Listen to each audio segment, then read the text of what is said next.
Today we'll be talking about the 10 biggest transfers in football that made absolutely no sense. Let's dive right in. 1. Kylian Mbappe. There's no doubt about it, Kylian Mbappe's transfer to Real Madrid is the headline move of the summer. But does Madrid actually need Mbappe? The truth is, they don't. Here's why.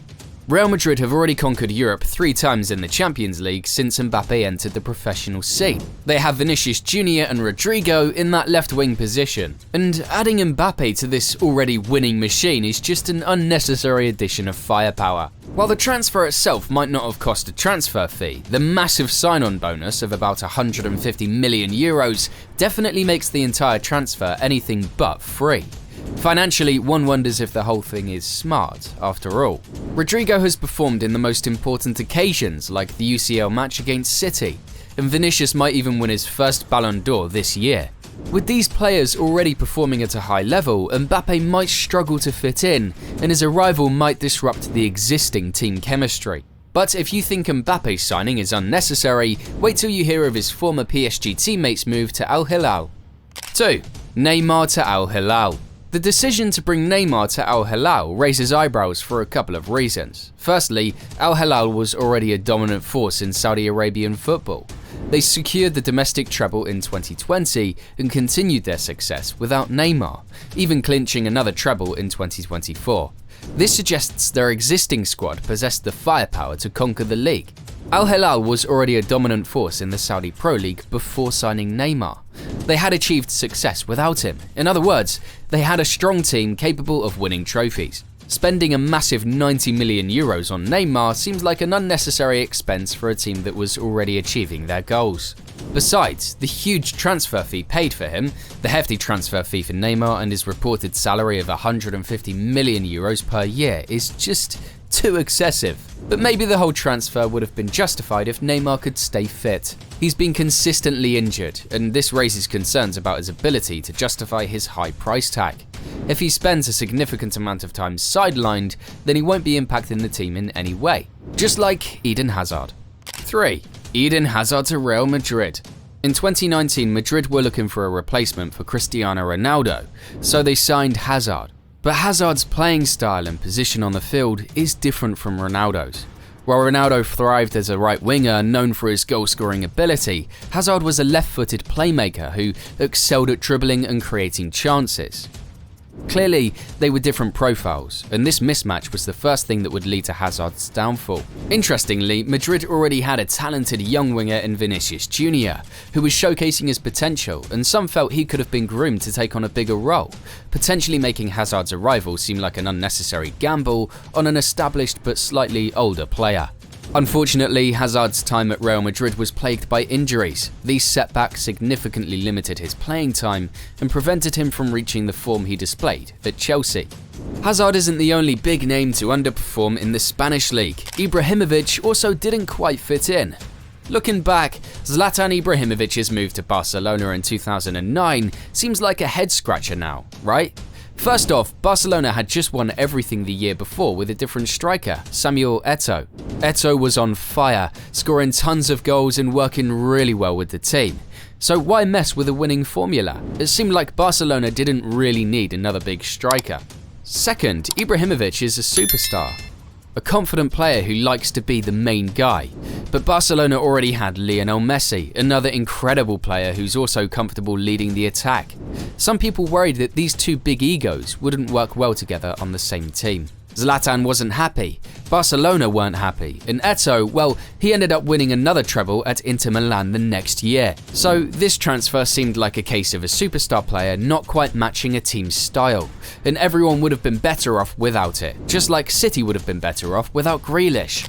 5. Grealish to Manchester City. The big money move of Jack Grealish to Manchester City in 2021 was downright unnecessary. Manchester City already had a bunch of talented players on the left wing, guys like Sterling and Foden. They even had others who could play there in a pinch, so spending a whopping £100 million on Grealish seemed a bit much. especially considering he wasn't guaranteed a starting spot. And to be fair, Grealish had a season of his life for Villa the season before he joined City, so the money wasn't exactly much considering his performance that season. But seeing as he hasn't justified that price tag, it even makes the signing seem more like a waste. He hasn't quite exploded at City yet, and there are even rumours saying they might be looking to sell him. Now, it goes without saying that Grealish is still a decent player, but maybe in this case, City already had the pieces they needed, and spending so much on another player wasn't the best move. Now, although City spent 100 million on Grealish, Barca spent 120 million euros on this guy. 6. Antoine Griezman to Barcelona. Till today, it still puzzles many people why Barcelona spent that much for Antoine Griezmann. Barcelona's style of play was all about quick passing and teamwork, with one amazing player, Lionel Messi, leading the charge. Griezmann, on the other hand, was fantastic, but he likes to roam around the field more, doing his own thing with the ball. The problem was, Messi already did that kind of thing, and he's, well, Messi, so it felt like there wasn't quite enough space for both of them on the same team.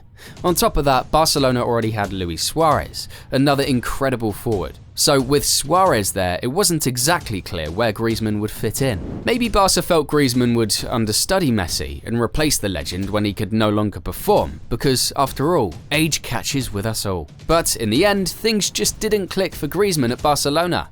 He never quite reached the heights he did at his old club. It seems like sometimes, even with amazing players, if they don't fit the team style, it just doesn't work out. Same with Lukaku for Chelsea. 7. Romelu Lukaku. Bringing Romelu Lukaku back to Chelsea in 2021 seemed to surprise a lot of people. Here's why it might not have been the best idea. First, Chelsea had just won the Champions League. They were a well-oiled machine, and it wasn't clear they even needed a new striker. They already had some talented strikers, and their system didn't necessarily rely on a big, traditional number 9 like Lukaku, as Chelsea liked their attackers to be more mobile and involved in the build-up play. Second, in his time in the Premier League, Lukaku didn't exactly set the world on fire before going to Italy, so spending a massive £115 million on him was a bit of a gamble, especially since it wasn't guaranteed he'd be the perfect fit for their style of play. In the end, the gamble didn't pay off. Lukaku struggled to find his scoring touch at Chelsea, and it just never quite felt right. They ended up loaning him out just a year later. Now, Lukaku's move to Chelsea might have surprised many, but Mane's move to Bayern Munich in the Bundesliga was even more surprising. 8. Sadio Mane to Bayern Munich. Sadio Mane's move to Bayern Munich was just an odd fit. Firstly, Liverpool, Mane's previous club, were already very good, and Mane was a key player there, as important as Salah. Their whole attacking style revolved around his pace and dribbling skills on the wing, so letting him go left a big hole to fill. For Bayern, the need wasn't quite as clear.